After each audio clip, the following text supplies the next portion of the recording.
مجلس دی چې دلته دو قسمه خلک راځي یو علماء کرام او بل طلباء کرام دریم قسم هغه خلک دی چې هغه دغه طلباء کرام او دغه علماء کرام سره مینه محبت ساتي وای محترمو انسان خو لا پرېږده انسانان خو چرته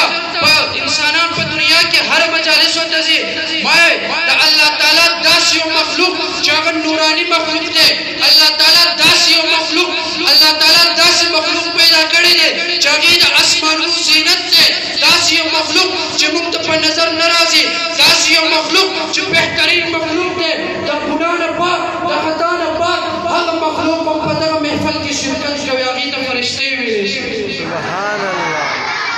محترمو د دې تعلق دغه مجلس پیغمبر علیه السلام سره دی د دې مجلس تعلق د قرآن سره دی دغه مجلس تعلق د الله تعالی سره دی په دې وجه باندې دلته په دغه مجمع کې د دنیا په حساب سره ډېر کم خلک موږ ته په نظر راځي خدا یاد وساتئ چې بهترین څیز دا همیشه کم وي بهترین خلک دا همیشه کم وي تاسو سوچ وکړئ کله چې پیغمبر علیه السلام دعوت شروع کو ډېر لږ خلک پیغمبر علیه السلام سره ډېر کم خلک وو